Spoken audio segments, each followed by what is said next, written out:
el día martes. Mi nombre es Carla Cáceres Arriaza y voy a tener el gusto de compartir con ustedes este semestre en su clase de Derecho Civil. Para las personas que ya habíamos estado ahí platicando en nuestra reunión anterior, les había pedido favor que el día de hoy tuvieran separados por libros sus códigos. Si me hicieran el favor de las personas que no estuvieron presentes de separar cada uno de los libros del Código Civil por sus distintos libros, con el número del libro en número romano y el nombre del libro. Les comentaba a las personas que sí estuvieron enlazadas el martes que esto es lo que va a permitir la mayor movilidad en la ley. Que si bien es cierto, pues tenemos que el Código Civil como nuestro código más amplio y más grande, por la misma situación que esta área del derecho es la que más se relaciona a todo el actuar del ser humano desde antes de su nacimiento, hasta las formas en que esta persona va adquiriendo capacidades.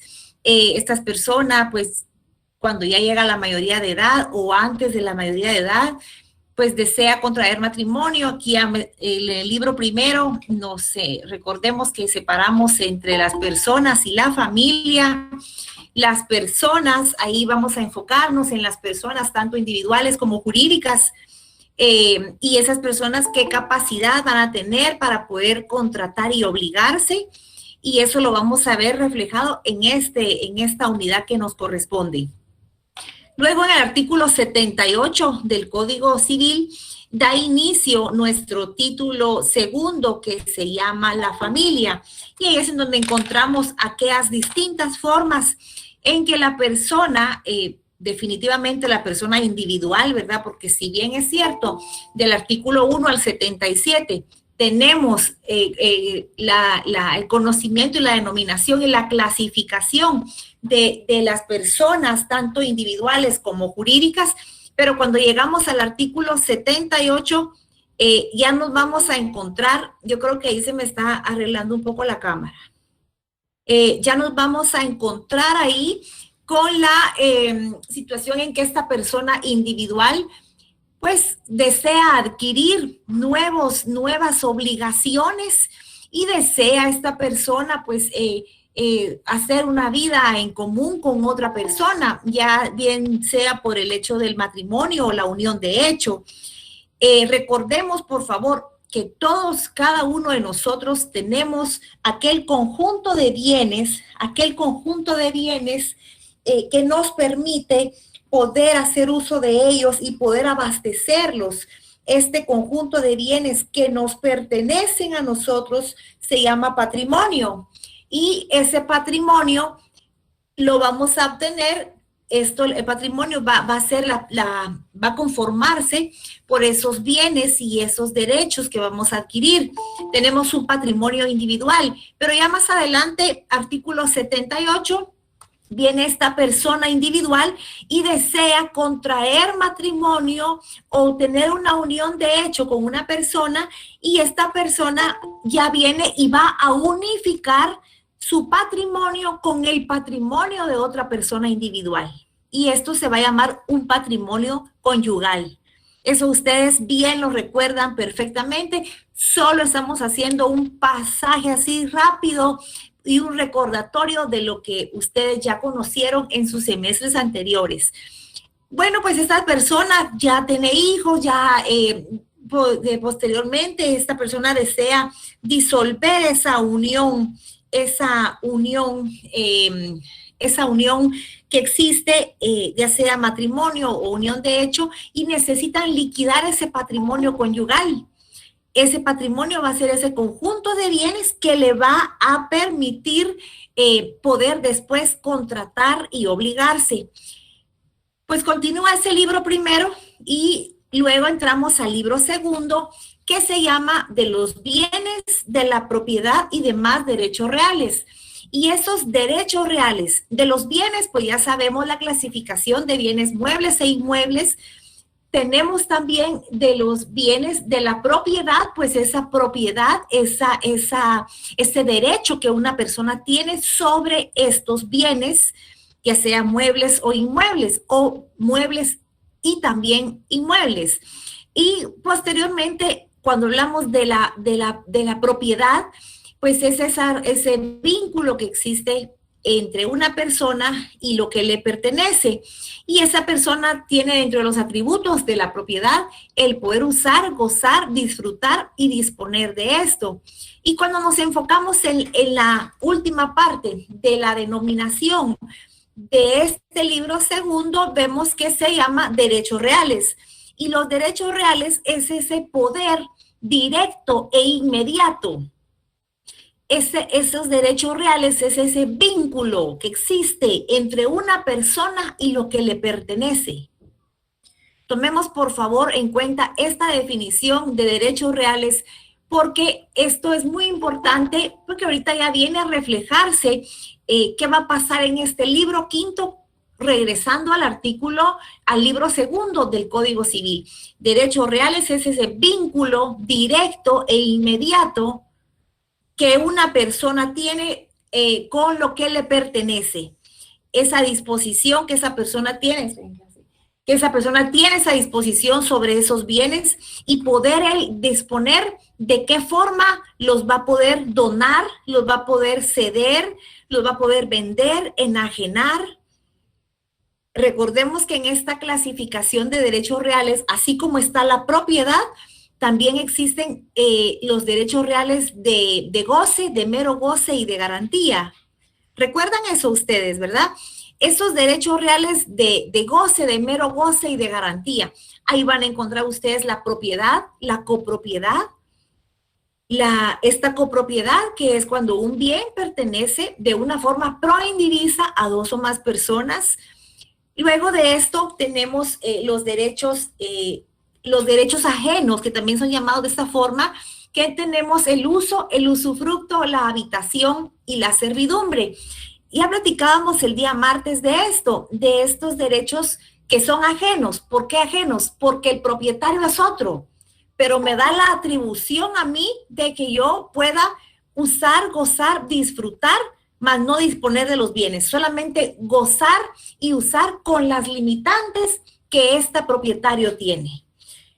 Bien, ya lo platicamos con el derecho de usufructo, por ejemplo, que es usar los frutos. Un derecho de uso de habitación, pues es el derecho que yo tengo en poder utilizar un bien porque el propietario me da la facultad para que yo lo pueda rentar, para que yo pueda vivir ahí. Él me va a establecer las condiciones por las que él me va a rentar el bien.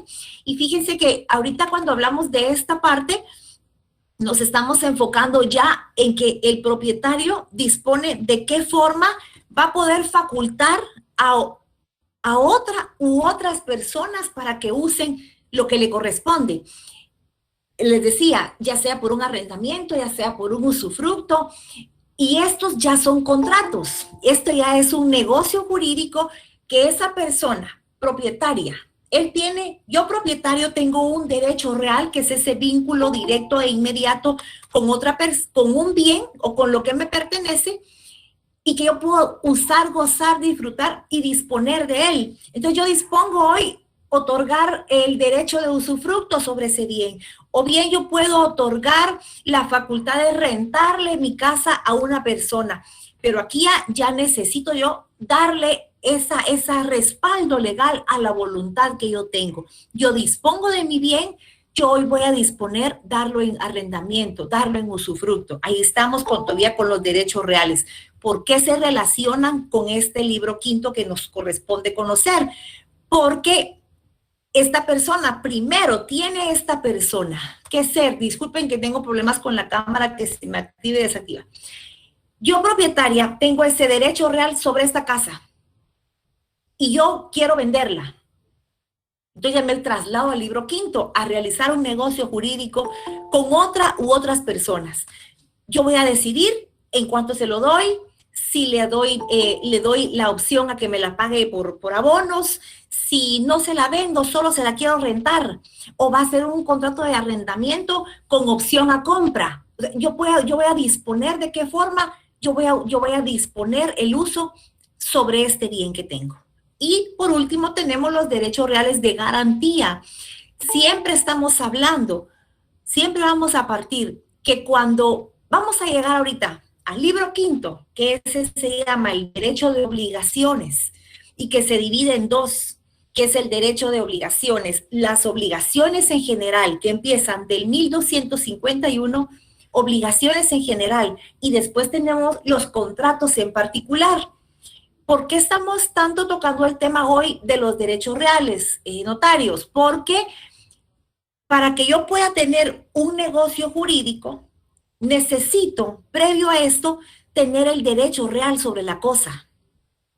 Porque cuando vemos el 1251, que también lo hablábamos el día martes, si me hacen el favor de leerlo, el negocio jurídico requiere para su validez capacidad legal del sujeto que declara su voluntad, consentimiento que no adolezca de vicio y objeto lícito. En eso nos está abarcando esas tres condiciones: capacidad legal del sujeto que declara la voluntad. Los que no estuvieron presentes me hacen el favor, en el 1251, en donde se refiere a el negocio jurídico requiere para su validez, y ahí tenemos 2 puntos. Número 1, por favor, coloquémosle capacidad legal del sujeto que declara su voluntad. Número 2, así en pequeñito, consentimiento que no adolezca de vicio. Y número 3, el objeto lícito. En la capacidad legal, por favor, así en chiquito, coloquémosle el número 8, C.C. ¿Por qué? Porque la capacidad legal la tenemos establecida en el artículo 8 del Código Civil. Entonces coloquemos ahí 8cc para que sepamos que este 1251 se relaciona con el artículo 8 del Código Civil. Cuando hablamos de la capacidad legal del sujeto que declara su voluntad, también nos estamos refiriendo a la capacidad que esta persona demuestre ante ustedes como notarios que es el propietario, que realmente yo llego con la licenciada Marta Ventura, le digo, licenciada, quiero vender mi casa. La licenciada tiene que verificar que yo tenga la capacidad volitiva, la capacidad mental y la capacidad legal para decir hoy, estoy vendiendo esta casa que es mía. Y eso se va a relacionar nuevamente al libro segundo, que son los derechos reales y el derecho de propiedad que yo tengo sobre ese bien. Para que yo tenga un negocio jurídico con otra persona, la licenciada Ventura tiene que convencerse de lo que yo le estoy diciendo. ¿Y cómo se va a convencer? Con aquellas obligaciones previas que les comentaba el día martes. Quienes no estuvieron, les decía que como notarios tenemos obligaciones previas y obligaciones posteriores al momento de celebrar un negocio jurídico. Esas obligaciones previas son las que nosotros como notarios por eso se llaman obligaciones previas, porque como notarios, previo a autorizar un contrato, tenemos que agotar y cumplir con esas condiciones de verificar tanto el estado legal de la persona como de lo que cree o de lo que dice que le pertenece. Nosotros solo tenemos una información informal, se puede decir, en que les digo yo, fíjese, licenciado, que yo soy la dueña de esta casa y solo yo he sido la única dueña y aquí no tiene ningún limitante mi bien. Bueno, eso se los digo yo, pero ustedes como notarios, antes de autorizar el contrato, tienen que verificar que eso sea cierto. Bueno, hemos aquí concluido con los derechos reales de la propiedad, los derechos reales limitados o ajenos. Ahora veamos los derechos reales de garantía, que ahí encontramos la hipoteca. Esta hipoteca y también la prenda o garantía mobiliaria se refiere a que, ¿por qué se llaman derechos reales de garantía? Sobre ese recordatorio. Porque yo, persona individual, que tengo un derecho real sobre ese bien, o sea, que yo soy la dueña de ese bien, Se llaman derechos reales de garantía porque yo voy a garantizar el cumplimiento de una obligación que yo quiero contraer con ese bien. Yo llego con una persona individual o jurídica a solicitarle un crédito y él me dice, sí, pero necesito una garantía. Necesito 3,000 quetzales. Bueno, mi garantía pues tiene que estar relacionada con el monto. Y me va a decir el acreedor hipotecario, sí le presto, pero necesito una garantía. Bueno, pues 3,000 quetzales, yo tengo una moto, tengo una máquina para hornear, muy bien, convenzo a esta persona de que yo le voy a garantizar el cumplimiento de esa obligación con un bien que me pertenece. Necesito que me preste 500,000 quetzales. Bueno, por ese monto sí necesito una garantía hipotecaria.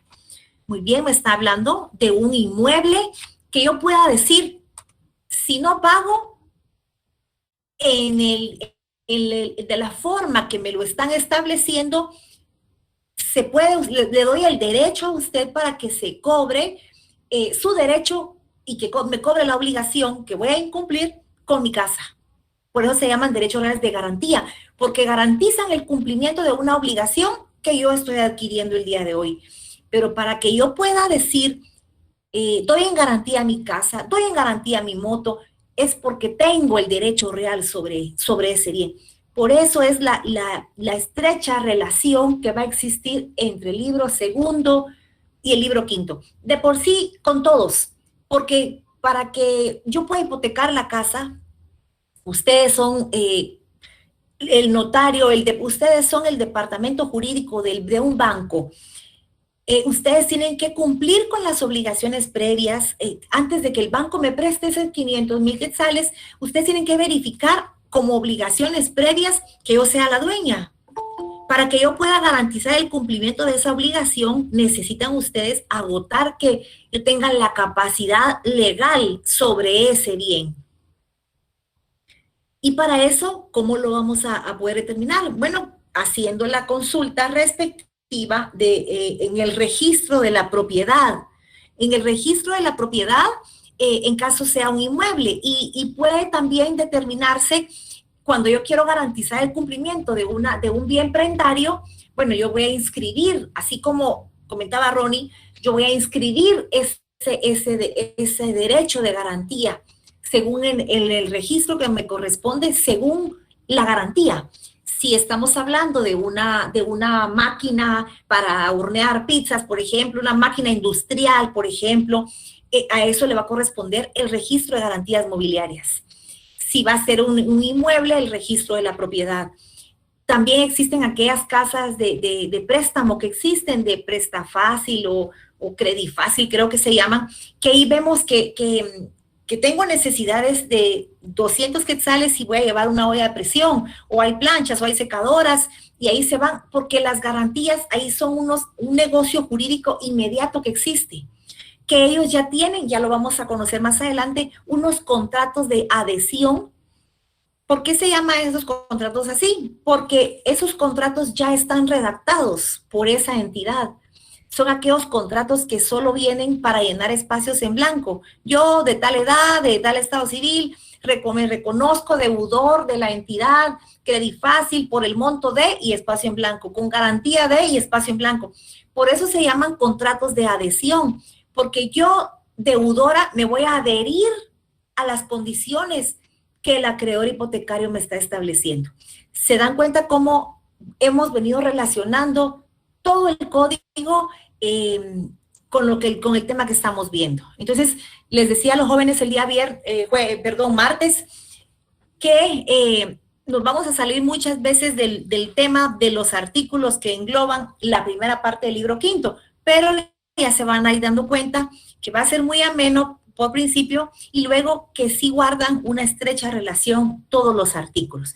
Para haber llegado ustedes ahorita a esta parte de su semestre en el que ya nos corresponde ver el libro quinto, pues es porque los libros anteriores ya los conocemos.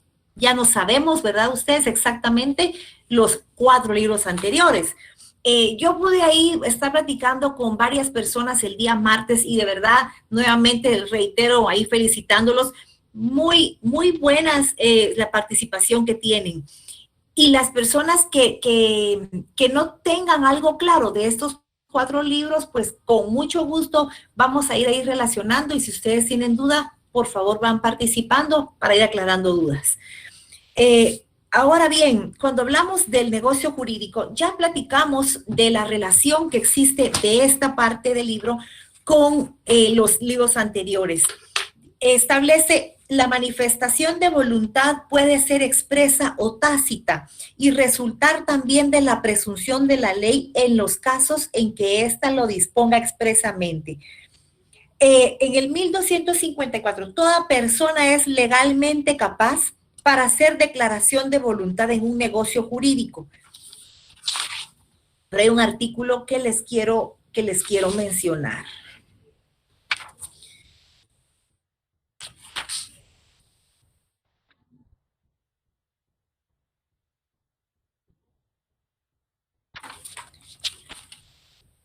Ya lo voy a encontrar ahorita en el camino, pero les digo, cuando hablamos de esto del negocio jurídico, toda persona es legalmente capaz para hacer declaración de voluntad en un negocio jurídico, salvo aquellas a quienes la ley declare específicamente incapaces.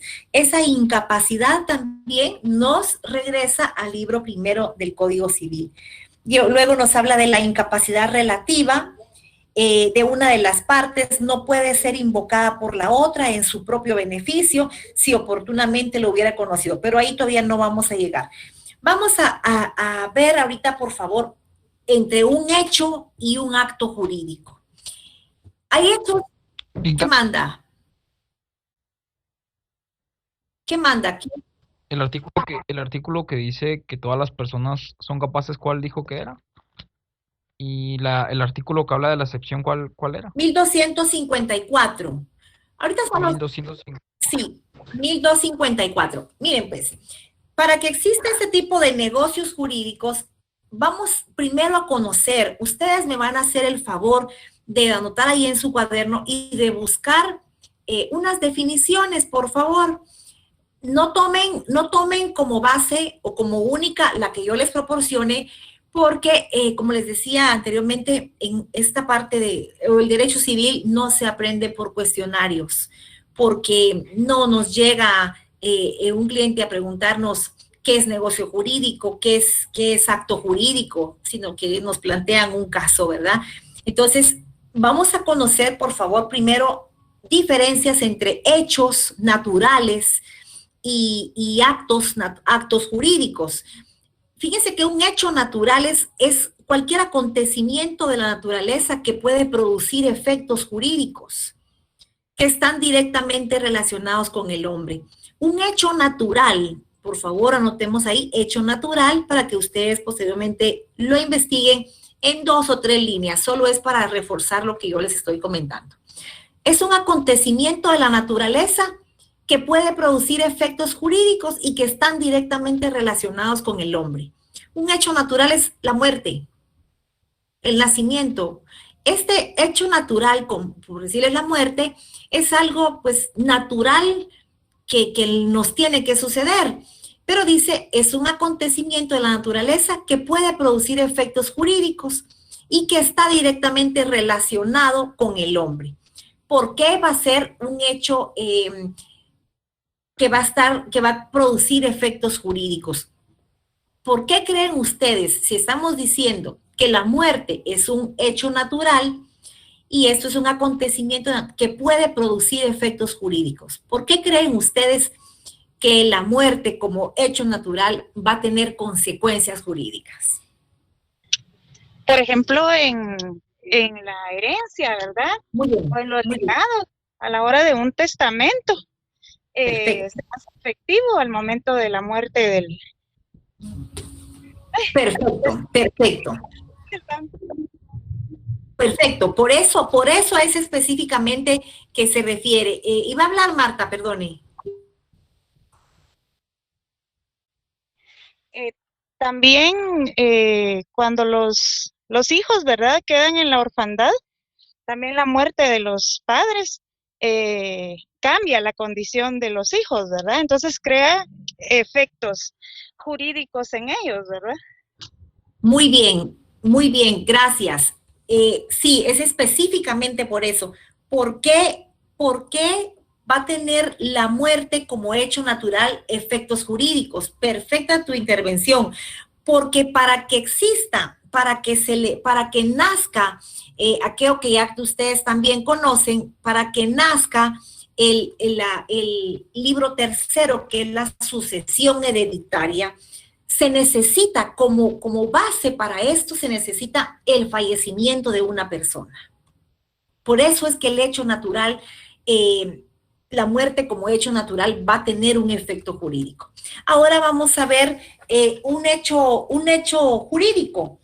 Dice, un hecho jurídico es una acción que tiene consecuencias jurídicas, pero que no tienen como elemento principal la voluntad del hombre. Otra definición, por favor, que necesito que ustedes tengan, es el hecho jurídico, por favor. Son acciones... ¿Puedes repetirlo otra vez? Con mucho gusto. Son acciones que tienen consecuencias jurídicas, pero que no tienen como elemento principal la voluntad del hombre. Por ejemplo, un simple hecho puede ser que yo ahorita me encuentro en un segundo nivel y pues de una forma no correcta, yo tiro para abajo una botella, tiro como tirar una basura a la calle. Lo tiro, es un hecho, ¿verdad? Es una acción que tiene consecuencias jurídicas, pero que no tiene como elemento principal la voluntad del hombre. Se podría decir que es un simple hecho que yo tire una basura. Claro que está mal visto, que todo lo que ya conocemos, pero yo tiro una botella ahorita de aquí al segundo nivel y cae ahí en la grama y pues solamente se va a ver muy mal, ¿verdad?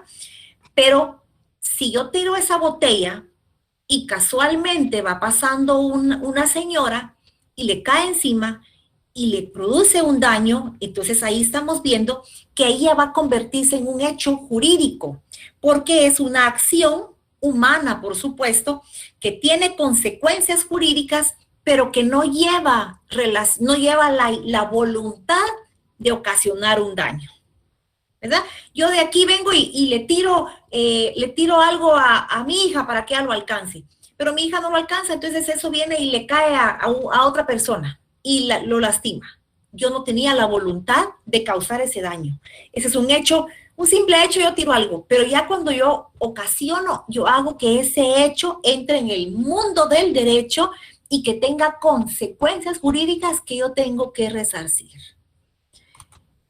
Y ahora veamos un acto jurídico. Esa es otra que por favor ustedes ahí investiguen. Tenemos hecho natural, tenemos hecho jurídico y tenemos acto jurídico, si me hacen favor. El acto jurídico es acciones siempre, acciones humanas que tienen consecuencias jurídicas,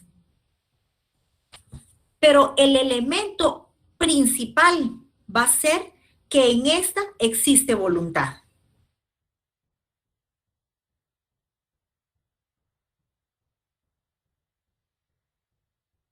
La diferencia entre un hecho jurídico y un acto jurídico es la voluntad, jóvenes.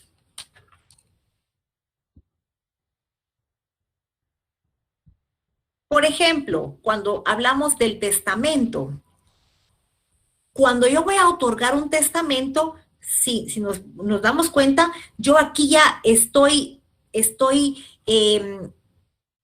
dándole una consecuencia jurídica, una consecuencia legal a lo que estoy haciendo. Es una acción humana que tiene consecuencias jurídicas, pero que tiene como elemento principal la voluntad del hombre. Si hacemos ahorita un cuadrito y vemos entre hecho jurídico y acto jurídico, los dos son acciones. Las dos son acciones humanas. Las dos tienen consecuencias jurídicas. Pero la diferencia entre uno y otro es que el acto jurídico lleva la voluntad de. Entonces, un negocio jurídico va a ser un acto jurídico por el cual dos o más personas convienen en crear, modificar o extinguir una obligación. Vamos de nuevo, por favor. Tenemos un hecho natural, ese es un acontecimiento de la naturaleza que puede producir efectos jurídicos y que están directamente relacionados con el hombre. Un hecho natural. Muy bien. Ahora vemos un hecho jurídico. Es una acción humana que tiene consecuencias jurídicas, pero que no tiene como elemento principal la voluntad del hombre para conseguir las consecuencias. Un hecho jurídico es una acción humana que produce efectos jurídicos involuntarios. Un hecho jurídico es un acontecimiento creado por una persona que va a tener repercusión legal sin la voluntad de éste. Vean que ahí les he dado 3 definiciones de hecho jurídico. Entonces, por favor, cada uno de ustedes, por favor, formula una definición. Es muy importante, no solo para acá o para cuestiones de evaluación, ¿verdad? Porque pues eso no es tan relevante como el conocimiento que ustedes vayan adquiriendo. Cuando ustedes den una definición, por favor, no empecemos a contestar, sino que me preguntan algo y yo tengo que ver cuáles son los elementos necesarios para formar esa respuesta. Por ejemplo, me dicen, ¿qué es un hecho jurídico? Muy bien, es una acción humana. Fijo, es una acción humana que tiene consecuencias jurídicas, pero que no hay voluntad del hombre. ¿Cómo voy a formar con esos 3 elementos? ¿Cómo voy a formar una definición? ¿Es una acción humana? Bueno, es la actitud humana e involuntaria que produce efectos jurídicos. Es lo mismo. Con esos 3 elementos, ustedes han formado su definición. Ahora, si vemos una definición de acto jurídico, estamos hablando que es una acción humana que produce consecuencias jurídicas derivadas de la voluntad del hombre, o que tiene como elemento principal la voluntad del hombre para poder producir consecuencias jurídicas.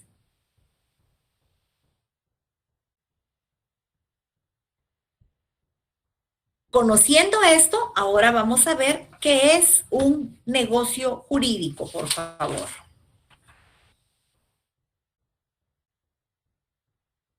Un negocio jurídico es la declaración de voluntad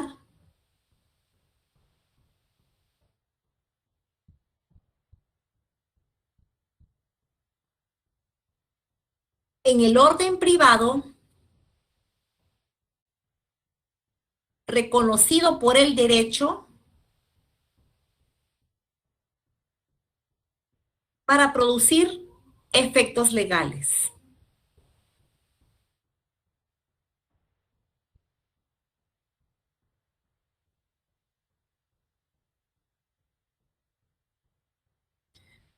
Veamos, por favor, cuáles son los elementos que vamos a tener como necesarios para poder nosotros definir un negocio jurídico. Otra definición, por favor, es un acto de voluntad. Es un acto de voluntad o un acto jurídico de voluntad en donde 2 o más personas deciden realizar un intercambio de cosas y obtener un beneficio.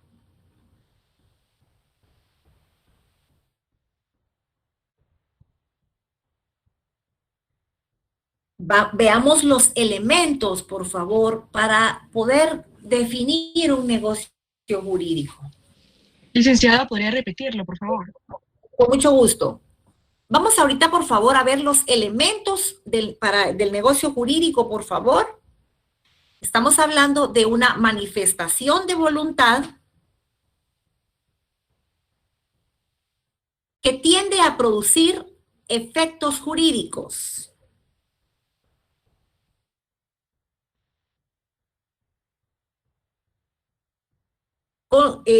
con la finalidad de poder crear, modificar o extinguir derechos.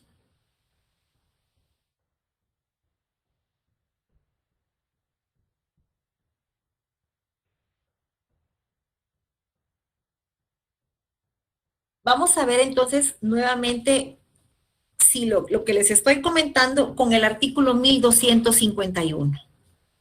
Estamos hablando que un negocio jurídico es un acto jurídico voluntario,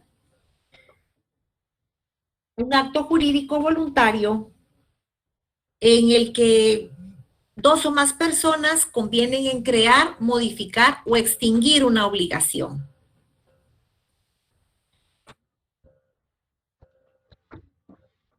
Háganme el favor ustedes de formular una definición con esto, con esos elementos que yo les he dado.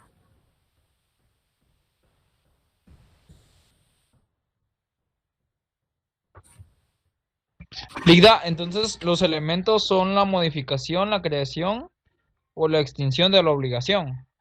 Vamos a ver, para que haya un negocio jurídico, se necesitan, ¿cuáles son los requisitos que se necesitan para que se dé un negocio jurídico? Número uno, jóvenes, número uno, ¿qué es un negocio jurídico? Número uno, es un acto jurídico. Número uno, es un acto jurídico. El negocio jurídico es un acto jurídico. Número dos, voluntario. Voluntario. Número tres, que se necesita la capacidad legal del sujeto que declara la voluntad. Ahí ya vamos incluyendo el 1251. El consentimiento que no adolezca de vicio, que sea un objeto lícito,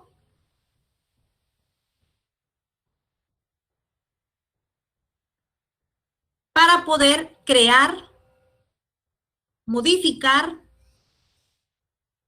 o extinguir una obligación.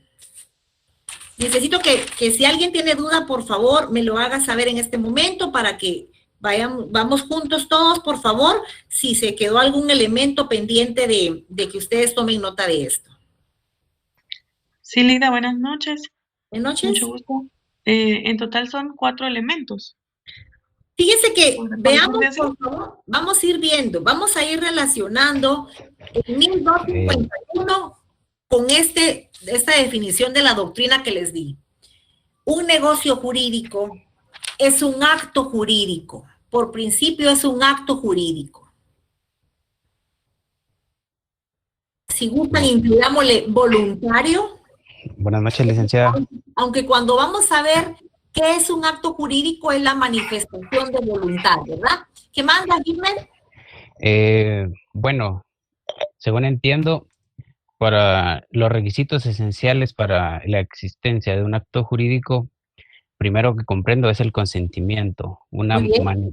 Es manifestación libre y espontánea Así es. de la voluntad. El objeto puede ser directo o indirecto. Ajá. Sea transmitir derechos y obligaciones o Ajá. puede ser indirecto de una escritura pública. ¿Por qué indirecto una escritura pública? Porque esa materia recae sobre el negocio jurídico. Ajá. Escrito como una escritura de una casa, escritura pública. Sí. Debe Perdone, Gilmer, fundamentarse. perdone.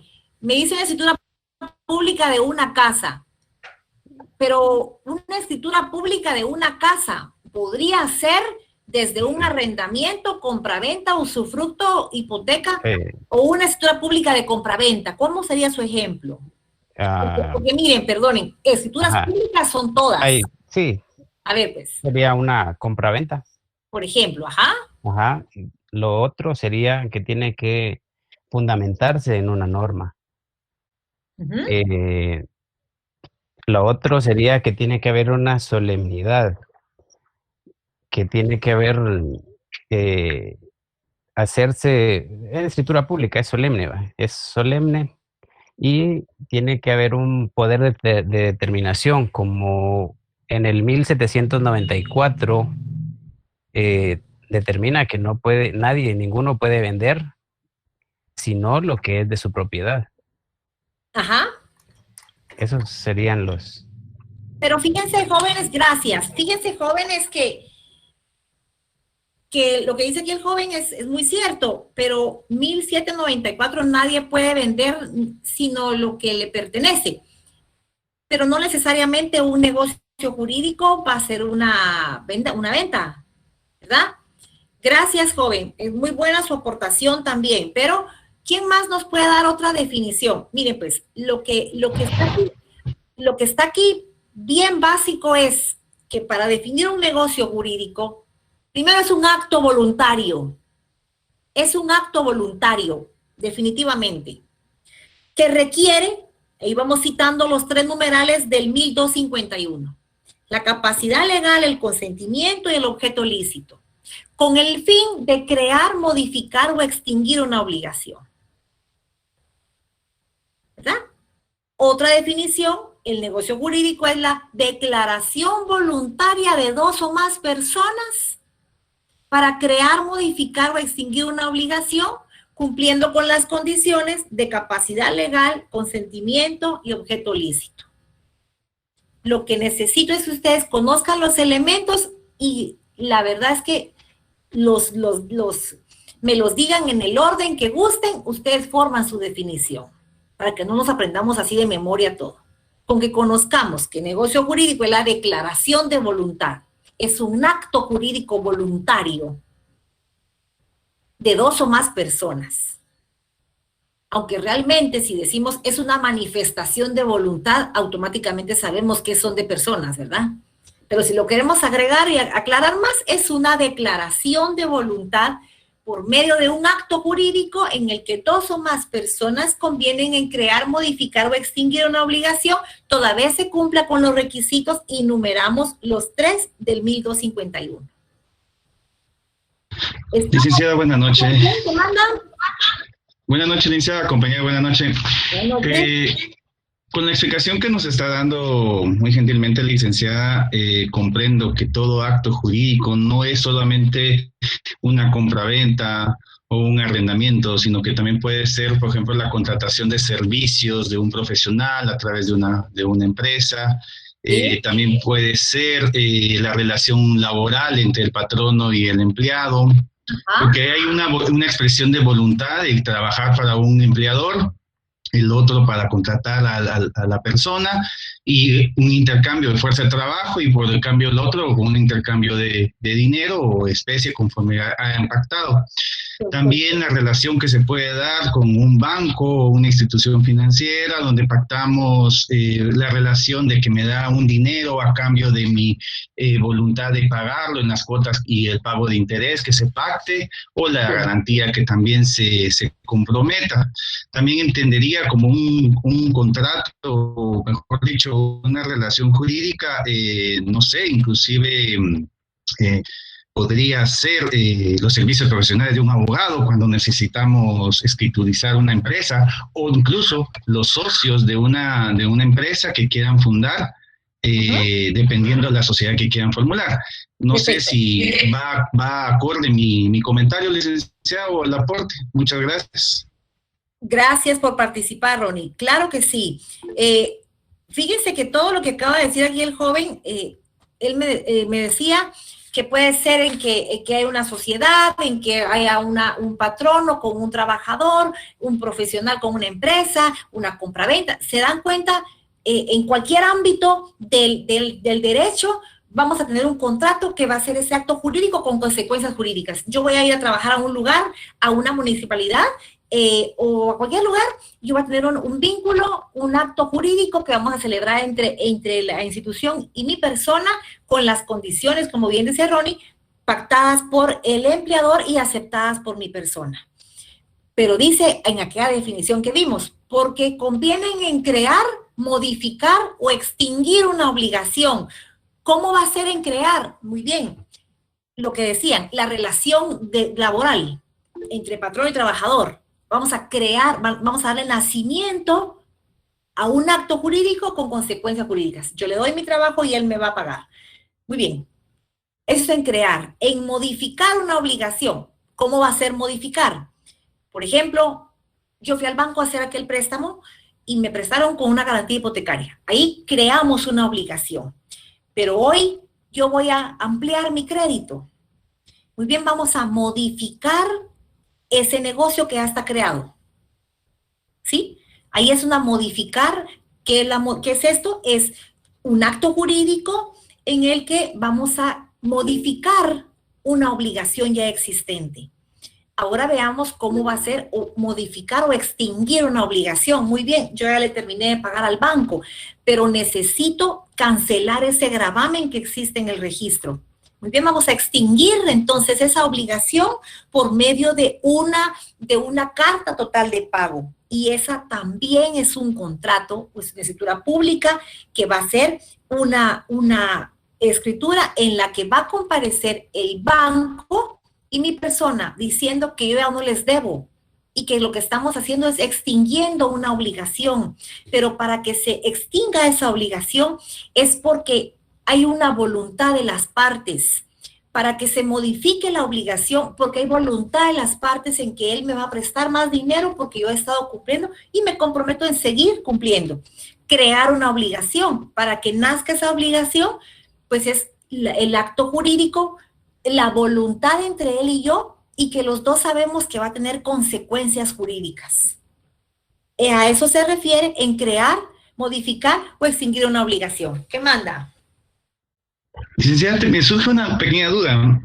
Hemos estado platicando respecto a esa relación de la acción y los hechos, ese vínculo entre las personas. Pero también se puede ir entre una persona privada y el ente público, que en este caso sería cualquier ente del Estado, licenciada. Sí, totalmente. Fíjate que, por ejemplo, yo voy a prestar mis servicios profesionales al Ministerio Público.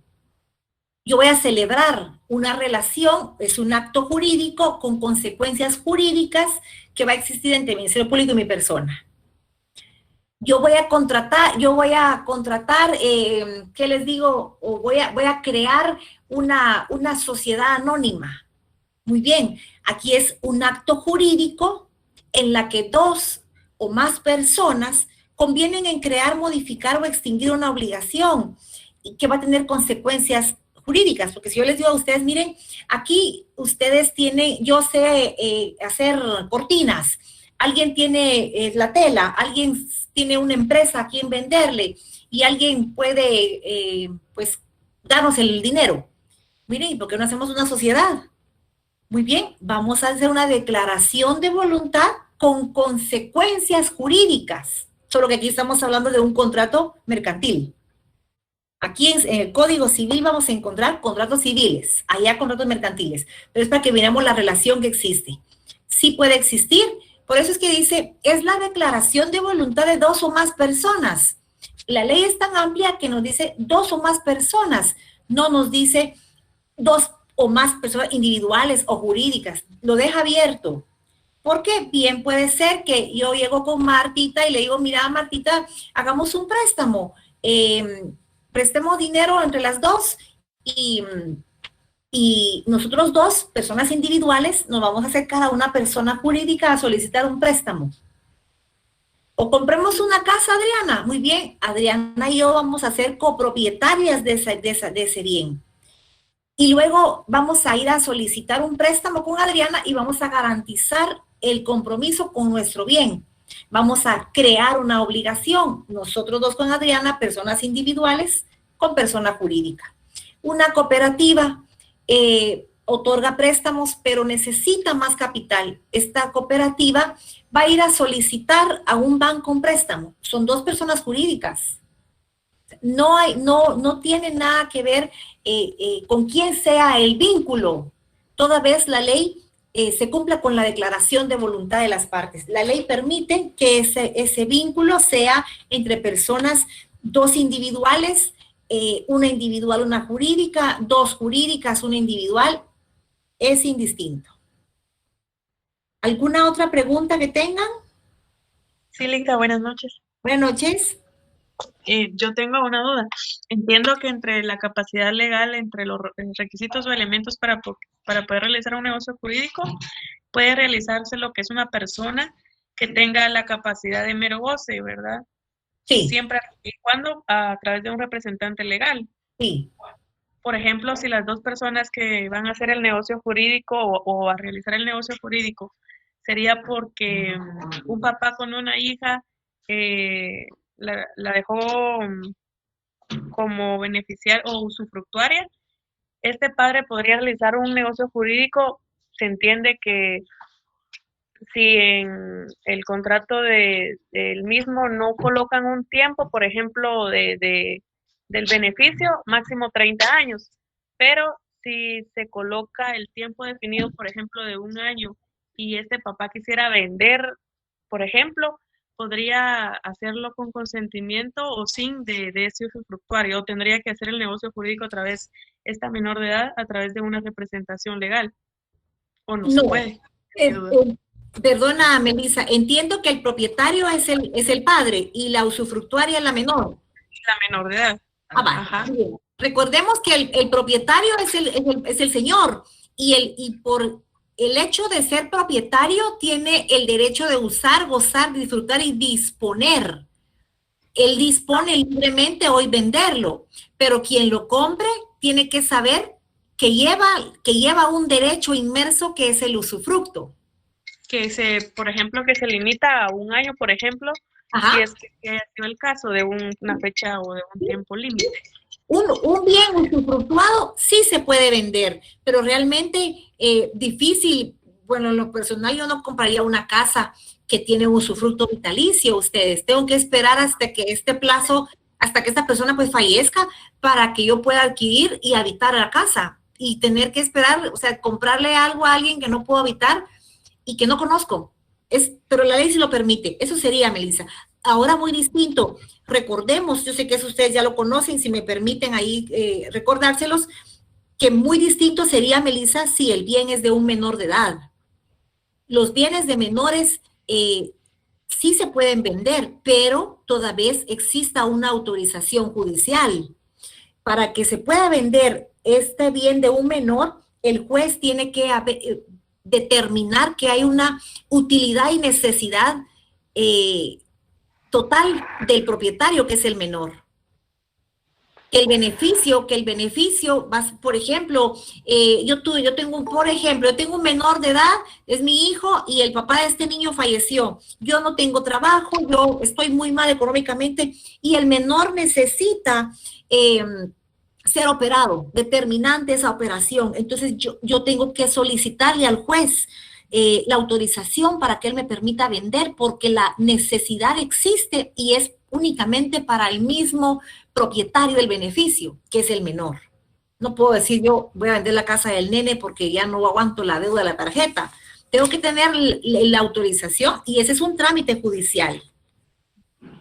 Aquí conocemos, en nuestro Código Civil conocemos cada uno de estos fundamentos, pero también tenemos el procesal civil, que va a ser ese que va a ir de la mano más adelante en cómo ejecutar una obligación. Por ejemplo, aquí existe un contrato de compraventa, perdón, por ejemplo, aquí existe un contrato de préstamo con garantía hipotecaria, aquí lo vamos a encontrar en el Código Civil.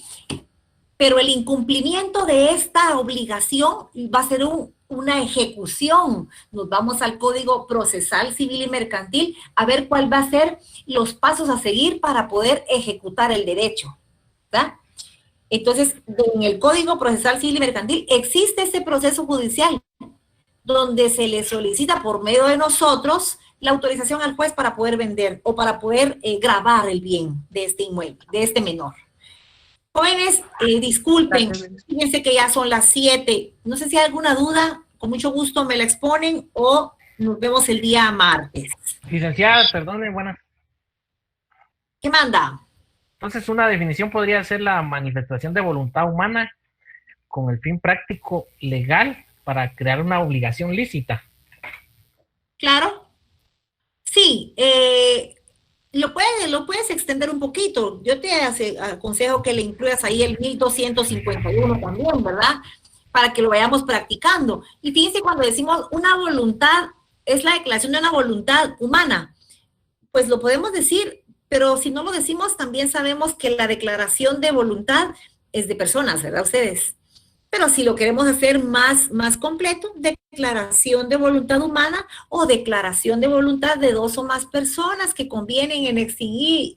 Ya sabemos cuáles son los elementos y la respuesta, cada uno pues con la libre disposición ahí de formular sus respuestas.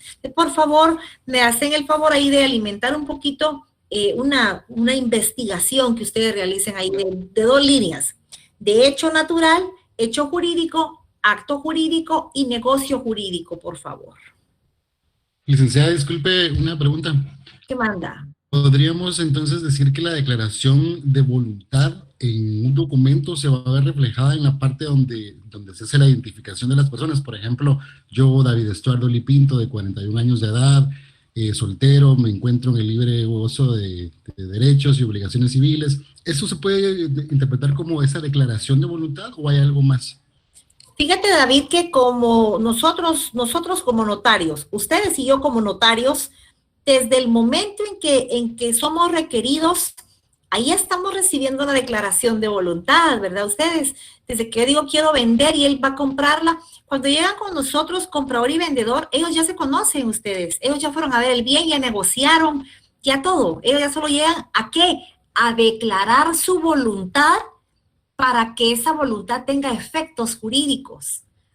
Ya en la escritura pública, David va a hacer constar la manifestación de voluntad de las partes, sí, porque dice, voluntariamente las partes declaran el vendedor que es propietario del bien inmueble, pero no solo porque lo declara, sino porque nosotros notarios ya cumplimos con obligaciones previas para decir, ah, sí, tiene razón, él es el dueño. Y por otro lado, declara voluntariamente el comprador que acepta la venta que hoy se le hace. Y los otorgantes, enterados de lo manifestado, aceptan, ratifican y firman. Ahí es la otra manifestación de voluntad de ellos. Ellos en todo momento están, si se dan cuenta, en todo momento ellos están declarando su voluntad. Cuando llegan es una voluntad verbal. Cuando manifiestan, me entregan sus documentos, me entregan el cheque de caja para que yo lo haga constar, ahí están ratificando la voluntad y la terminan de convencer al momento de firmar el documento. Cuando se firma la escritura, cuando se perfecciona la voluntad de las partes. Pero tácitamente empezamos a recibir la voluntad desde que somos requeridos. Pero se perfecciona con la firma, porque ellos aquí se pueden arrepentir. Antes de firmar, miren, mejor ya no siga, mejor no quiero. ¿Verdad? Pero se perfecciona cuando ellos firman la escritura pública. Así es. Muchas gracias. Licenciada, buenas noches. Licenciada, me surge una duda. ¿En el negocio jurídico y el acto jurídico es lo mismo o lo único que lo diferencia del otro es de que uno crea, modifica y extingue derechos o es el mismo término como, se podría decir como un sinónimo? Lo que pasa es que el acto jurídico, notaria, el acto jurídico puede ser unilateral, porque un acto jurídico dice es acción que tiene consecuencias jurídicas, pero que tiene voluntad del hombre. Por ejemplo, una declaración de voluntad, una declaración jurada. A alguien por ahí nos han solicitado para darnos un trabajo, una declaración jurada, donde se exponga datos de identificación, que es bachiller en ciencias y letras, que no tiene otro contrato con el Estado, declaración de voluntad. Ese es un acto jurídico, es una declaración de voluntad que puede ser unilateral o bilateral. Un testamento es también una declaración, es un acto jurídico unilateral. ¿Por qué? Porque solo hay un lado, pues, para que lo relacionemos. Unilateral, solo hay un lado. Yo estoy declarando que soy la dueña, que le dejo a mi hija, que le dejo a mi hermana, que le dejo a mi mamá, Muy bien. Una declaración unilateral, solo hay un lado. Yo voy declarando que soy abogada, que no tengo contrato con el Estado, que no soy deudora ni morosa con el Estado de Guatemala, y ese es unilateral. Ahora bilateral, ya podríamos decir cualquier negocio jurídico, porque para que exista negocio se necesita de dos lados. Como bien decía, entonces, un nivel jurídico. ¿Qué manda? Perdón, entonces en el acto jurídico es unilateral, mientras que en el negocio jurídico tiene que haber dos partes, sería como el sujeto activo y sujeto pasivo. En el acto jurídico puede ser unilateral o bilateral. Ay, pero el negocio jurídico sí son dos o más. Muchas gracias, licenciada. Bien. Bueno, entonces, jóvenes, que tengan feliz noche. Les encargo una leidita, por favor. Y los que no tengan todavía separado su código, que hagan favor de separarlo. Que tengan feliz noche. Les encargo mucho que